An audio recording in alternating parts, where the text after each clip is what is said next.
Everyone, my name is Derek, and welcome to the Art Block. This is a brand new show we're going to be doing once a week, where I just sit down and talk to you guys for about 15 minutes about anything that's going on in the world of art, media, culture that I want to talk about. This week, for our first episode, I'm going to be talking about the big one, which is movie theaters in Hollywood. They are both dying, and we kind of need to accept this new reality that, first of all, movie theaters are never going to be where they were once at, and I'm a filmmaker still very early on in my career. The first film I ever made was a feature documentary called Essential Exhibition. That was all about movie theaters struggling during the pandemic, also the film industry at large. And I worked on that film for just about 3-4 years, and I learned everything I possibly could about the industry and the specifics of like running a theater and how the pandemic affected the kind of everyday workers that worked on a film set and everything like that. I started working on that film just because I had no idea how to start my film career, and I decided I could make a documentary with no money. And I was working at a theater during that time. I was working at the Branson IMAX in Branson, Missouri, with my wife. I worked there about 4 years, and I just kind of had like an insider perspective a little bit because I was working throughout 2020 and kind of experiencing the pandemic effects firsthand there. And everything I learned from that was eye-opening, but everybody kind of had this perspective of we're going to get through COVID and it's going to be back to normal. And every time there would be a big movie release, we'd say like, this is the one that's going to save the theaters again. I remember the Christopher Nolan film Tenet, which came out in 2020. Everybody said that was going to be the thing that brought theaters back. It didn't. People said the same thing about the Spider-Man movie that came out in 2021. That was a big success. It made a lot of money, as did Top Gun Maverick when that came out. That was also kind of spotlighted as something that was going to, save the theater industry. And even in 2023, you had Barbie and Oppenheimer, which that was a huge event. And Barbie and Oppenheimer, in my opinion, are both great movies. They both did what they set out to do, and they made a big impact with their audience. And that was a great time for the theater industry, and theaters did well with that.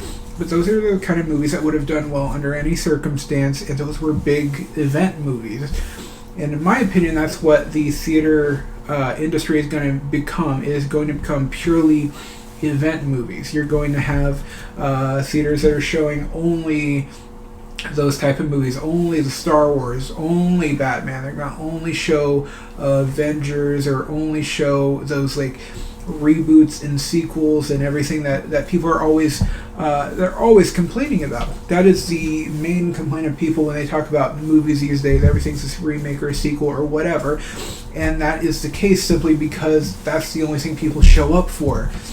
If you're in a business, you are going to tend to what your customer needs, and the customer may say they want, smaller movies, or movies like they used to make, dramas and things like that, but they don't show up for those kind of movies. If you notice, it's really hard to find those,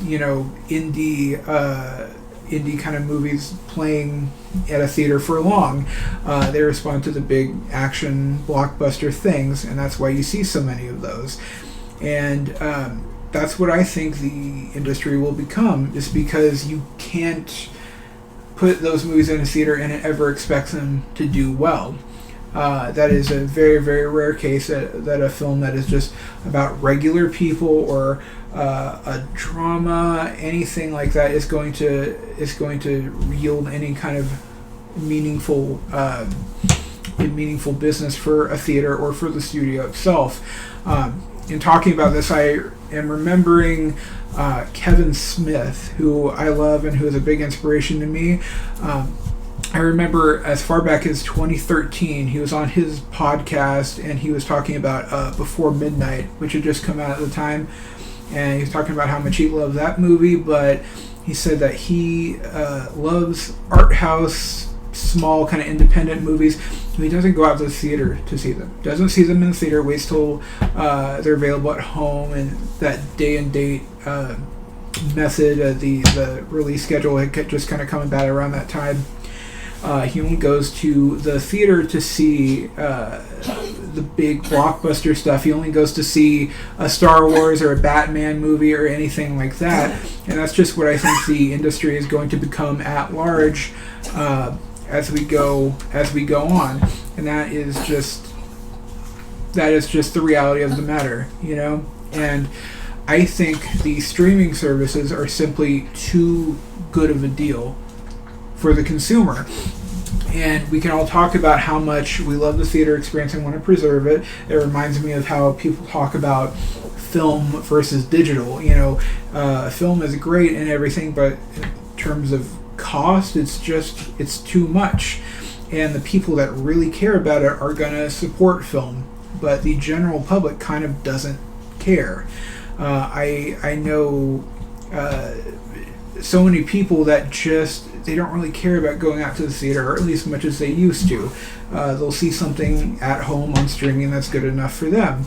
I think a streaming place like Max, which used to be HBO Max, when you have access to every HBO show ever made, every movie that's come out recently, you have thousands of movies on there at least, and you have movies that have just been out in the theater, and you get to see them essentially for free. If you're paying $15 a month and you have access to just everything, that is too good of a deal to turn down. I personally now I have access to Max through my cell phone provider, so I'm not paying anything for that, and I watch Max frequently. And especially Disney Plus. I mean, if you have kids, that is too good of a deal to turn down, where you can have every Disney movie, you can have every Marvel movie, every Star Wars movie, you can just turn it on anytime you want to. That's too good of a deal to turn down, no matter what. And the cost part of everything, the economics of it is just unavoidable at this point, you know. It's just never going to go back to where it was. And also, people want entertainment. They crave entertainment, but the general public generally does not care as much about film as maybe you or I would like them to. They don't love film so much that they're willing to pay so much more money to go out and see a movie in the theater and experience the art of it there versus watching something at home on their streaming service or whatever. They want entertainment, but they can get that from TikTok. They can get that from YouTube. They can get that from any social media that they enjoy. You know, as somebody myself who loves film, who loves the art of filmmaking and loves, classic films and their has favorite directors and everything like that. I don't watch as many films as I used to. I don't watch anything as much as I watch, YouTube. I'm a huge fan of Kill Tony. I'm a huge fan of Papa Meat. Me and my wife watch Papa Meat videos all the time. I'm a huge fan of Adam Ray as Dr. Phil live.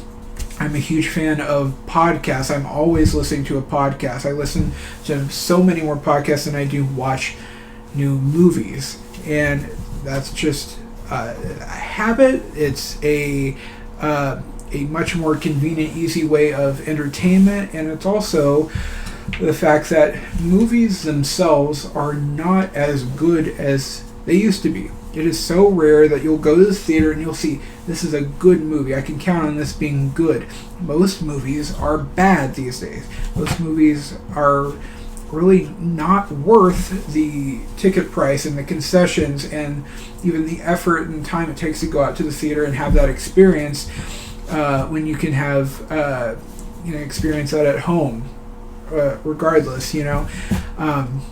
And I think the fact that the quality of movies has gone down so much, I think that affects the theater industry and Hollywood at large far more than anything related to the pandemic really does. And that is something we really need to. That's something we really need to face. And the physical space of the movie theaters, I miss that very much. But it won't change anything. People talk a lot about video stores as well. That is something I highlighted in my documentary. People miss Blockbuster and Family Video and Hollywood Video and all of these places. But if those stores opened again tomorrow and said, "Hey, we're going to do business as usual. It's going to be like the '90s again," they would have a big week and then they would die out all over again. The economic viability of something like that cannot ever meet the nostalgia. It will never be a success like that, and I think that's why movie theaters are still struggling. They are still fighting to get back to where they were, because it wasn't just the COVID lockdown. It wasn't people's fear about their health and safety. It was a lot of other things going on at the time as well. Even before COVID, there was a lot of things that spelled disaster for Hollywood and the theater industry. And Quentin Tarantino recently came out and said, he was interviewed at Sundance, and he said, "What even is a movie anymore?"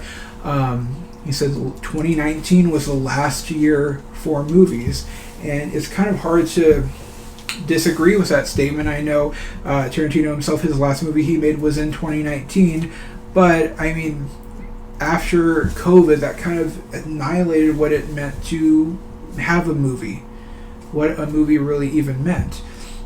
And in my personal opinion, I think Netflix has done a lot to damage cinema and filmmaking as an art form, because I personally kind of hate Netflix. I hate what they have done to the industry and kind of the art form of it, because a movie on Netflix kind of means very little to me. I love Martin Scorsese, as most do. I still haven't seen The Irishman. I love David Fincher. I still haven't seen Mank. I haven't seen The Killer. When a movie is on Netflix, it is barely even real to me. There is no physical representation of it out there. It's just another thing you can click on and watch. And it might be good, it might not be good, but it's just content. It's not anything else. It is just something that you can watch at home. And times when I see a movie on Netflix that I really love and I think is great, and it's a sad thing when you watch it and go, "Oh, well, I can't own this. I can't have a copy of it to watch whenever. It may disappear tomorrow." And something about the impermanence of that makes the film itself not as memorable, and I will sometimes just kind of forget about it. While other movies that came out that year that I saw in the theater, well, I mean, it doesn't stack up very well.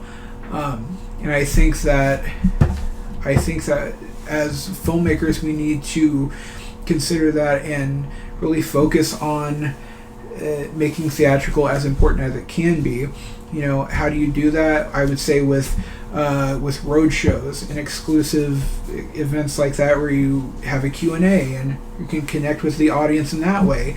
I'm thinking of a film called Anchorage by Scott Monahan that did those road shows and really connected with the audience that way. A film called Hundreds of Beavers, a micro-budget film that did the roadshow thing as well, and it connected with the audience.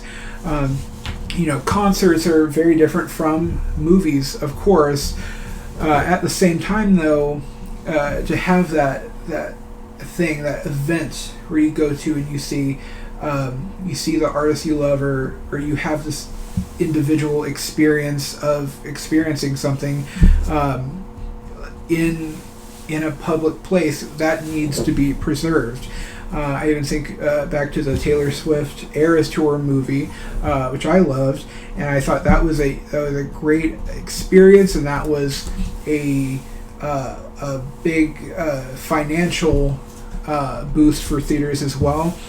That really focused on having that experience out there and getting people together to have this great communal experience, and that's something we really need to focus on. And I think the industry is changed so much throughout these years, and which is in just a period of a half decade since the pandemic began, and even before that with the Me Too movement that kind of shattered Hollywood kind of as we know it, and that is continuing today.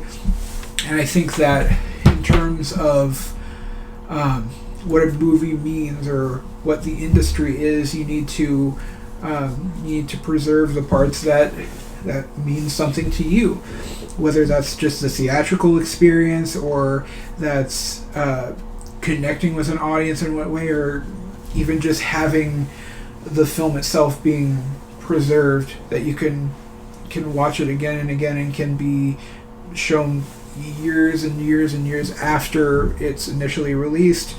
You need to focus on those things that are very important to you. And even if the movie theater isn't what it used to be, and it may even go away entirely, we need to make sure that element of the experience we love so much stays for as long as it possibly can. And that is all I have to say today. Thank you all for watching. If you enjoyed the show, let me know. Put a like on the video right here. We will have new episodes every single week. Next week I'm going to be talking about AI in film. And thank you guys for watching. I appreciate it. What a time to be alive.